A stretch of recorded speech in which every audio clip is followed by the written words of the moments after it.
Good afternoon, everybody. Thank you for still being here. It's a pleasure to be with you. I need to, probably apologise when I looked at the brochure for those who are expecting my younger, clean-shaven self to be there. You get the grizzly, older version. So I'm sorry about that. Older, but maybe a little bit wiser, who knows, we'll see how it goes. So, I'm glad I've been with you for most of the day. I'm sorry I missed Susan, I was gutted to miss Susan this morning, but I woke up to snow in Somerset and cancelled trains and just mayhem. So I missed Susan, which I'm really sorry about. But I got the seminars, and what rich fare it has been. I mean, it's been a real pleasure. The trouble is, everything I want to say has kind of been said already. So I'm kind of, I hope I can still offer something useful. And I think maybe getting into a little bit of that underlying theology, is that phrase familiar to you? The underlying theology that our pupils are supposed to know about. If I can touch base with that a little bit, then it might be useful. And cover just, again, a kind of refresher on some of the main elements and the main principles of Catholic social teaching. If we can get through that in the next 45 minutes, then that would be fantastic. So I think we should start. Just checking a little. Yeah, I think we should start with a bang, or at least light the fuse. Why dynamite? Well, let me explain. Peter Moran, who's the co-founder, along with Dorothy Day, of the Catholic Worker Movement. Do you know Peter Moran? If you don't, I would suggest you look him up. I mean, he is an inspirational figure. They started the Catholic Worker Movement in the early 30s, so 1933, 34, in America, in Depression America, when poverty was acute. And they wanted to bring their faith to bear upon this. And one of Peter Moran's instincts was to make Catholic social teaching, which even then was bearing the tag of the Church's best kept secret. And by then it's 40 years old in this sort of modern expression. He wanted to make it accessible. So he started writing what he called easy essays. And you can find these easily on the internet. Easy Essays by Paul Moran. And it's Catholic social teaching in just little bite-sized chunks. His instincts as a teacher were absolutely spot on. So I'm going to read to you one of his easy essays, and it's called Blowing the Dynamite, hence the first image. So it won't take, they're all short, it won't take long. Writing about the Catholic Church, a radical writer says, Rome will have to do more than to play a waiting game. She will have to use some of the dynamite inherent in her message. To blow the dynamite of a message is the only way to make the message dynamic. If the Catholic Church is not today the dominant social dynamic force, it is because Catholic scholars have failed to blow the dynamite of the Church. Catholic scholars have taken the dynamite of the Church, have wrapped it up in nice phraseology, placed it in a hermetic container and sat on the lid. It is about time to blow the lid off so the Catholic Church may again become the dominant social dynamic force. Does that ring a bell? How does that land with you? Is the Catholic Church in this country the dominant social dynamic force? You don't have to answer that question. And there are probably many answers. I think not yet, shall we say. Not yet. So that is our intent. It's a bit harsh on scholars, by the way, especially the modern generation. Some of whom are working really hard to light the fuse of Catholic social teaching, including our friends at St Mary's University who are here. We've got friends at Durham University. You know, there's a lot of good scholars at work, so that's not a dig at Catholic academics by any means. So let's start. Let's start in the East End. Why do we start in the East End? Because that's where Catholic education in Britain started in the 1850s. Now, as we've heard today already, Catholic education has been going for a very, very long time. But in this phase, if you like, since 1850, when the hierarchy was reinstated in this country, that's where Catholic education started, in the East End. Because the bishops, in their wisdom, decided not to build churches first. What did they build first? Schools. Where did they build schools? In the East End. Why the East End? Because that's where the poor kids were. Most of them Irish, where I'm descended from. They built the schools in the East End because that is where the children were deprived of the dignity of an education. So they wanted to build those schools first. And I put this up, this is my little bit of nostalgia. Some of you may have seen this picture before. This is my Catholic school in the East End. I've met some Scottish friends here today, which is always good. You're never far from a Scotsman, by the way. You're never more than 5 metres from a Scotsman, because we travel well. But this is me in my first week in primary school in Greenock, in the East End of Greenock. If I tell you the date, can you sound a wee bit surprised? Some of you. I mean, it's good for my fragile ego to get a little bit of massage. So this is my first week in school. What we now call reception class. And this was in August, because in Scotland we don't really have a summer. So the term starts in August after the 1 week, summer. In August 1967. Good, thank you. That was a proper surprise, thank you.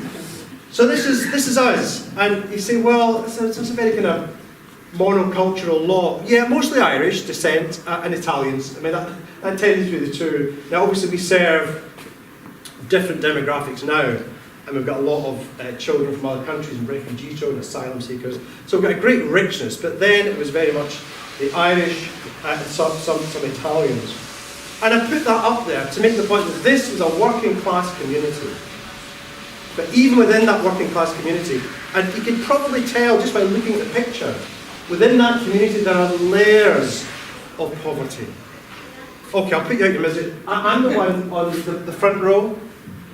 I don't think I've got a little laser pen here to show you, but the front row, over to the far right, the little chubby little guy with his arms folded. And some gestures never leave your life.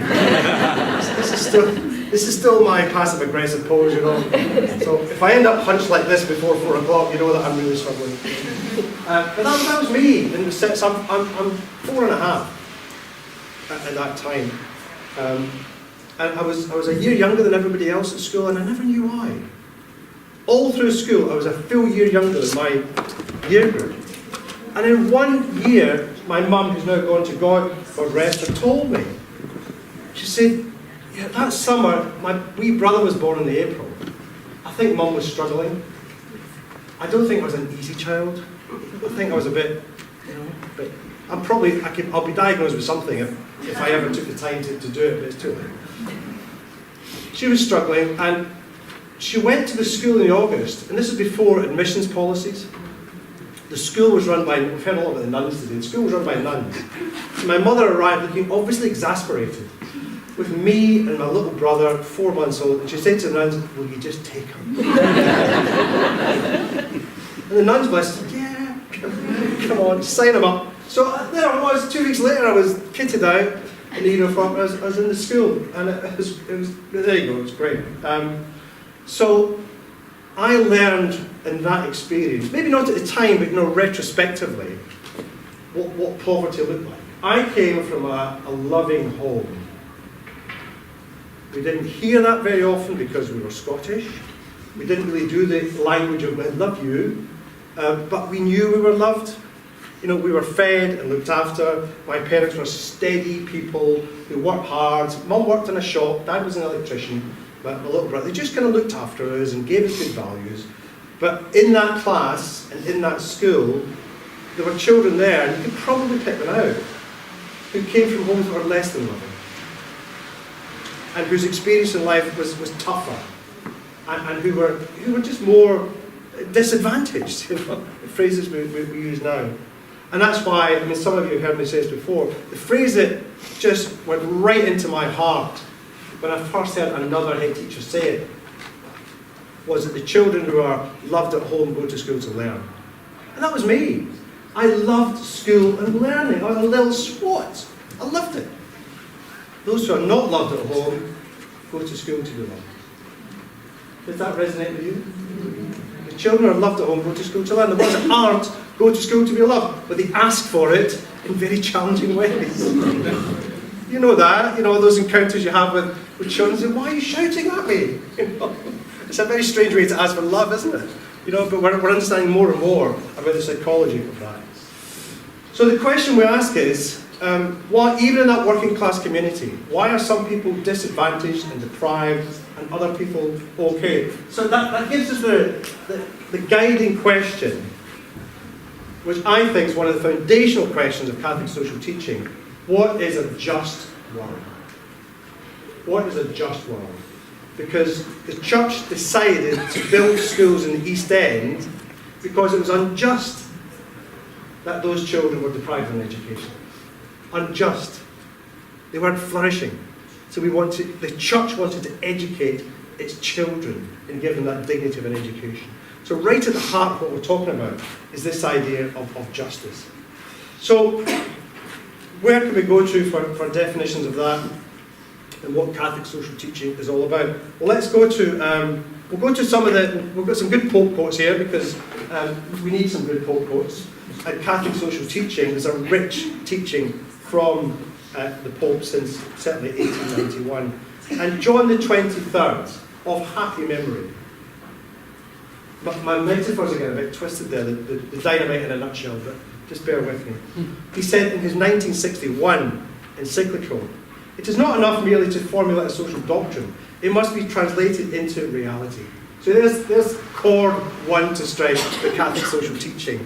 It must be translated into reality. It is nothing if it stays at the level of abstraction and teaching. It must work through to action to change the world. Okay, that's it in a nutshell.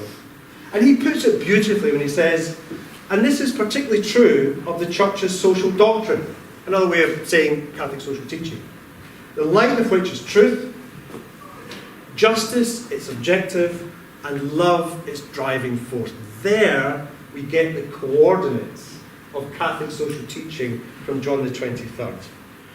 The objective is justice of Catholic social teaching, driven by love with the light of truth to guide us. And there, as we'll see in a minute, we get our gospel values are inherent in that. And we're going to get onto the gospel in a minute because we've got to. That's where we always land.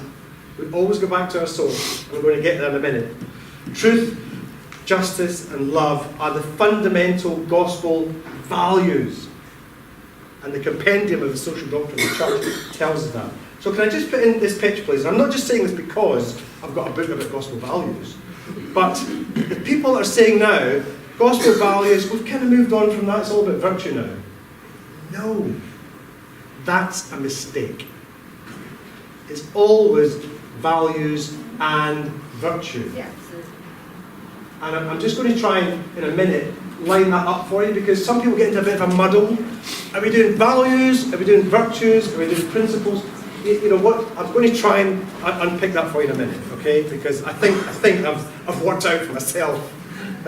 Having left pension, having left education, I finally get it. Anyway, so we'll get there in a minute. Another point to make before we move on: if justice is the objective, prior to justice is always prudence.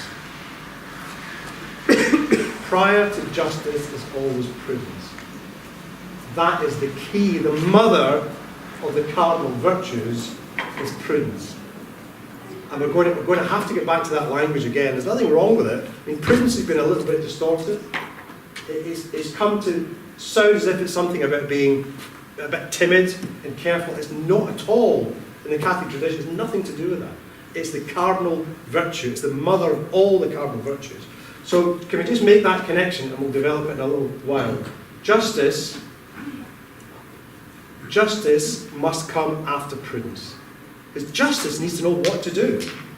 Yeah? What's the right thing to do for the good, and how do we achieve it? Okay, so that's some of our initial coordinates. And just before we go on then, just to define justice in the classical formulation, Justice is a gospel value and its corresponding virtue. So justice as a virtue is the disposition, the habit, the skill, the will to give to God and neighbour their due. Okay? To give to God and neighbour their due. So that's what justice is. So what is due to people? So it begs the question. What is due to people? So we turn now to the Council, to Vatican II, to Gaudium et Spes, which, please, I'm going to say this again in a minute, this is the handbook of Catholic social teaching. It dismays me when I hear people in the Church dismissing Vatican II. Vatican II is the highest teaching authority in the Church. This is all the bishops, with the Pope, cum petro, sub petro, teaching us. This is the highest teaching authority of the Church. And when it comes to Catholic social teaching, Gaudium et Spes has got to be our handbook, our go-to. And here's an idea for next year. So I know teachers, you plan ahead, well ahead. Next year, Gaudium et Spes is the 60th anniversary of this publication. So why not, as a group, this group perhaps, or as a diocese, as a MAT, as a whatever, give some attention next year to Gaudium et Spes, which in a Jubilee year could be really powerful. Right? So there's some free advice on that one. So Gaudium et Spes says, and this is 1965, so we're coming out of the trauma, the convulsions of a world war, where the dignity of the human being has been dragged through the mud. We've seen horrors like we've never seen in history before. And in that context, Gaudium says, there's a growing awareness of the exalted dignity proper to the human person, since they stand above all things, and their rights and duties are universal and inviolable. That, again, is one of the major chords of Catholic social teaching: dignity. Dignity. The dignity of the human person. And we get it there, and I'm going to show you a little list of encyclicals, and you can see it building over the decades, getting more and more important. The foundational concept of dignity, which we'll explore in a little while further. Therefore, there must be made available to all people everything necessary for leading a truly human life. But this is quite a shift, isn't it? This is quite a shift in spirituality. I mean, when that little boy in Greenock, the spirituality, I grew up kind of on the hinge of Vatican II. So in a sense, I could look back, to my parents' church, which is very much that kind of Tridentan Catholic Church, which was very much focused on basically getting to heaven. And the state of your soul when you died, was it in good enough shape to get to heaven? That seemed to me the focus. And now this isn't theological, this is personal. This is my experience. That's what it felt like. It's quite interior, quite private almost. Am I in good enough shape? Is my soul okay? If I died, if you miss Mass and die, you're finished, son. You go straight to hell. Really? That's pretty harsh, So I was avoiding buses and traffic on Monday morning, just in case. The shift, so we're not saying any of that's wrong, but we're saying there's shift in emphasis. And Gaudium et Spes in Vatican II says, we've got work to do in this life. And they call it integral human development. We want human beings to flourish in this life. And that doesn't just mean spiritually, it means socially, economically, emotionally, integral human development. This goes on, read it, paragraph 26. Everything necessary for a truly human life, such as food, clothing, shelter, the right to choose a state of life, to found a family, right to education, to employment, to reputation, to respect. The list is striking stuff. We want all people, it's not just Catholics, we want all human beings to flourish, and this is what flourishing means. It's integral. And that's really important, and I'm not sure that's really got all the way through yet. I still encounter expressions of Catholicism that don't seem to take that seriously, and it's at the root of our work for justice. Integral human development. So, having set those initial sort of parameters and some of those initial comments, I want to go back to some of the roots of Catholic social teaching. Now, some people start the journey in 1891, when the first great modern encyclical was published, Rerum Novarum. Not a bad place to start.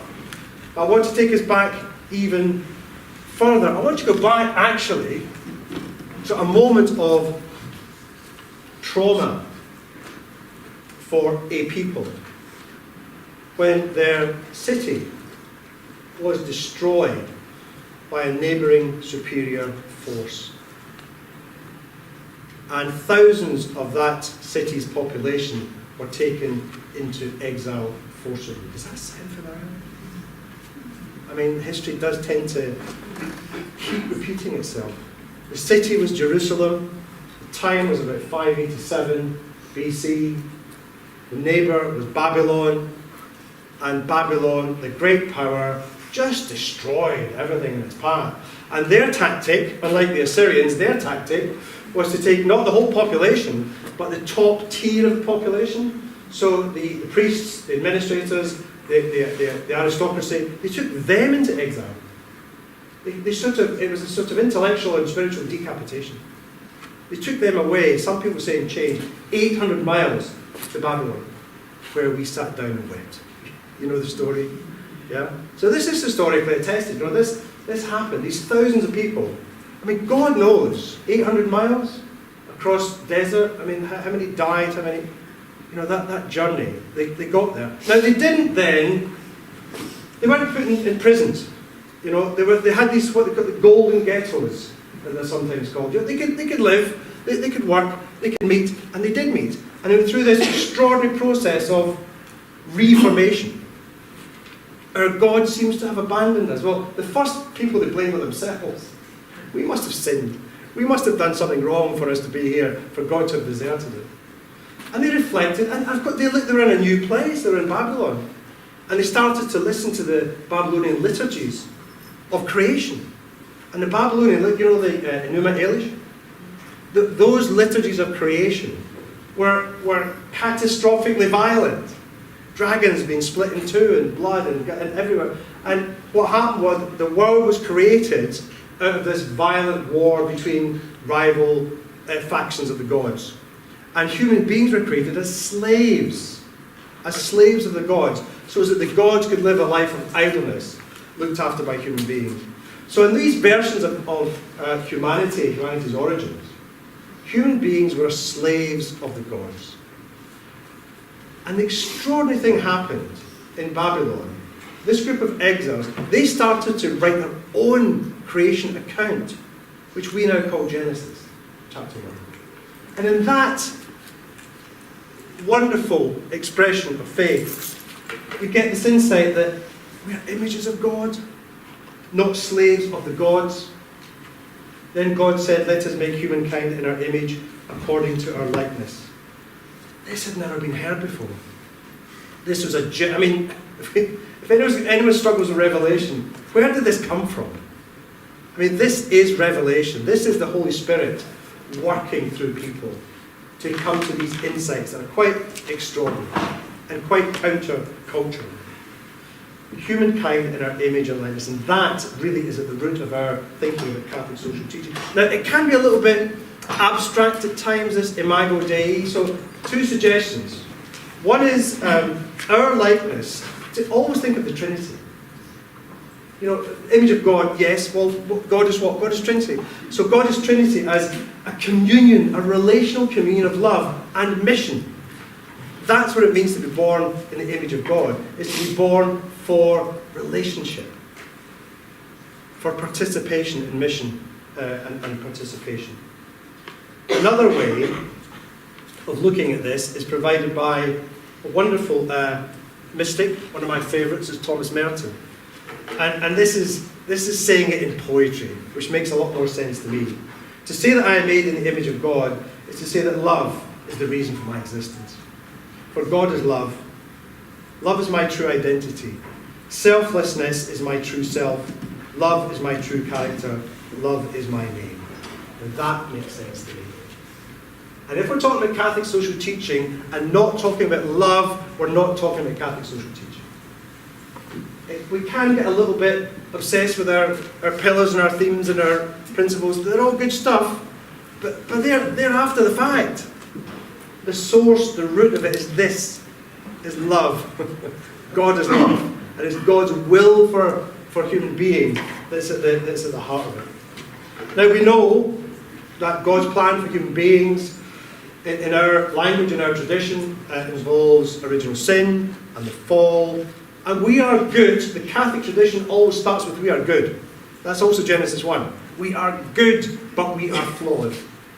We are good, but we screw up.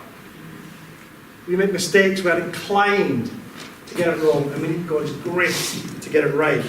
So we have this incredible moment in salvation history when God becomes flesh to redeem us. And the way I like to see this salvation brought to us by Jesus is restoring dignity to human beings. Restoring dignity to human beings. The mission of Jesus. And one of the most powerful expressions to me is in Luke chapter 4. It's one of the longest examinations of the beginning of the ministry of Jesus. You know the story. He comes back to his hometown in Nazareth. He goes to the synagogue. He stands up. He opens the scroll of the prophet Isaiah that's handed to him. And he reads this from Isaiah. Now, I don't have time. I mean, we could spend the rest of the day on this. I don't have time to go into it. But there's some very clever editing going on here. Is it Jesus? Is it Luke? Does it matter? Probably a bit of both. But this isn't exactly Isaiah 60. Jesus brings in lines from other places in Isaiah to put together this compelling vision. So Jesus says, the Spirit of the Lord is upon me, because he's anointed me to do the following. This is it, folks. This is the mission. This is the Word made flesh saying, this is why I'm here. To bring good news to the poor. First thing he says. Good news to the poor. Proclaim release to the captives. Recovery of sight to the blind. Let the oppressed go free. Proclaim the year of the Lord's favour. Now, there's a lot there. We could spend, as I say, the rest of the day on it. Just a few points about that. First of all, the poor.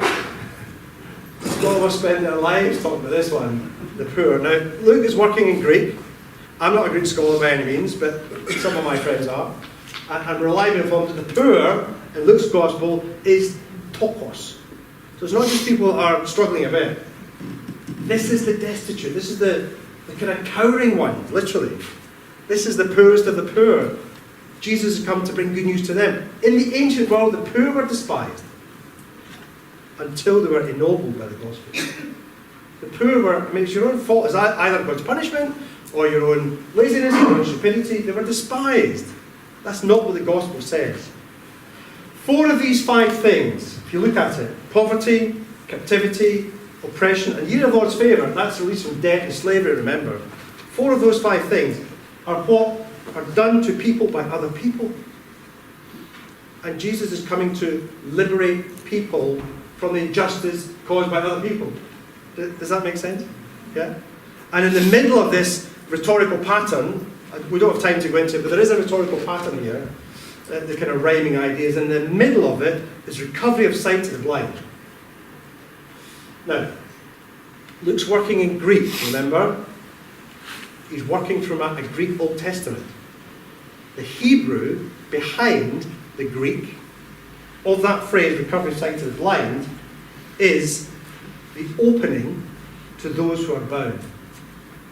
That's the Hebrew, the opening to those who are bound. As translations emerge, we get this idea of sight and the blind, but the core insight in the Hebrew is the opening to those who are bound. If that's at the heart of this message, then this is perhaps the deepest layer of revelation, that God comes to bring an opening to those who are bound. In the words of Gutierrez, I think, liberation is the signature act of God. Liberation is the signature act of God, and we are its agents. Liberation is the signature act of God, and we are its agents. So in that powerful passage, we see emerging the same values. We see the proclamation of truth. Good news to the poor, proclaim the year. It's proclamation. We see justice, advocacy, justice. Release to captives, let the oppressed go free. That's the line that's dragged in from Isaiah 58. It's put together deliberately to make sure we don't ever read this as liberation from sin only. I think maybe your Catholicism, your Catholic culture, salvation, we're from sin. Yes. But it's sin and its social consequences. I think that's the point. It's sin and its social consequences. So that's the liberation we're talking about. So in this passage, we get the core gospel values of justice and love and compassion. And I hope you go back to schools and say, look, with this new inspection framework, we're kind of invited to look at our mission statements again, which is great. It's really good. That's great. I like it. Because I don't think schools review their mission statements enough. And can you please go back to school and say, right, it's time to renew our mission statement. And can you please get in the mission statement the gospel values of justice and love as a starting point? Too many mission statements that start to look like Nike adverts. If you want it, you can do it. If you dream it, you can do it. Come on, I get why, for some of our schools, aspirations are so important. I get that. I really do. But come on, let's talk about justice and love and transforming the world. Okay, let me give you an example to maybe try and make it a little bit more vivid. And this is an example of a powerful trip. Fraser earlier was talking about ATCRE. With that group of head teachers, I went to Manila a few years ago, and it's one of the most powerful experiences of my life. I mean, I'd seen poverty in this country. I'd never seen kind of epic poverty. The kind of poverty you're stepping over the street, It's just like grindingly huge poverty. And one day they showed us around the cemetery. I said, that's nice, why are we going to the cemetery? And then they said, the poorest of the poor live there. So this is the Tokos. These are the ones with no resources at all. They lived in the cemetery, one of these big colonial-style cemeteries with the wall niches and the canopies. And you walk around, and sure enough, families were living in these little niches under canopies, little strings of washing and cooking up something in a stove, and that's where they lived. And I always ask myself, where's the church here? Where's the church? And my answer came when I came across this group in the picture. I heard singing first, and a few of us walked over, and we saw this group. We saw two women from the parish, the group of children, under this canopy. And what were they doing? They were teaching them. They were teaching them. They were having a class. There's no whiteboards, there's no devices, there's no pens, there's no books, there's nothing. But teachers have been teaching for quite a long time without that. I was in a school the other week when the internet failed. Initial panic. Oh my God, my resources, you want me to take a paper register? What? I've done that since 1875, what are you talking about? But some of the teachers, maybe of a certain vintage, I don't know. But look, we've got a voice, we've got presence, we've got stories to tell, we can teach. So how did they teach? They told stories. They taught them songs, little memorable rappy songs. About what? About why not to inhale solvents. Because it kills you. About how to avoid being drawn into gangs, because they kill you. About how to maybe stay clean, basic hygiene. About, maybe little bits of entrepreneurship, about how to do a little startup and get on in life. This is liberation. Education as liberation. And don't sit there thinking, oh, that's great, that's very far from my experience. It's not. The more I reflect back on education, I see you, teachers, as liberators. What you do in your schools every day is liberation. You're leading your young people from ignorance, from prejudice, to fullness of life. That's what education does. You are liberators. You are so important, and it's the same process. So I hope that just illustrates the point I'm trying to make. And just to bring it closer to home, you're going to think, well, okay, Manila, yeah, terrible poverty. In this country, we know now there's no escaping the fact of what's going on in this country. And there are many good places we can go, credible places, to help us here. The one I hold up here is the Joseph Rowntree Foundation. Excellent, credible data sets, and not just data sets, but good teaching about what poverty means and about the importance, increasingly, not just talking about the poor, but helping us with the language, or moving beyond the poor to talk about people. People who are trapped in various forms of poverty. And bringing forward the voice of people who are trapped in poverty. And involving people in decisions about making their life better. So all of that is advancing very, very, very quickly. So poverty in this country is a scandal. And poverty in this country, like any other country, is not accidental. It's not natural. It is contrived. It is designed into systems, and it can be designed out of systems. That's a really powerful and important point. This report on destitution in the UK is shocking. Approximately 3.8 million people experienced destitution in the UK in 2022. Now, destitution is the tokos. That's the poorest of the poor. Destitution is when you're struggling to afford your basic needs to stay warm, dry, clean, and fed. Imagine 3.8 million people, including 1 million children, struggling for the basics. And the bigger picture of poverty, relative poverty, is over 14 million people in this country. So that is a scandal. And that's something which, again, and we heard it from, I think James said it earlier, we need to be brave enough to raise a voice about this. We're coming up to an election, and do you hear anybody talking about poverty in the political parties? Anybody? Not much. I mean, they're all involved in their own self-preservation. I just don't hear much about poverty at all. So,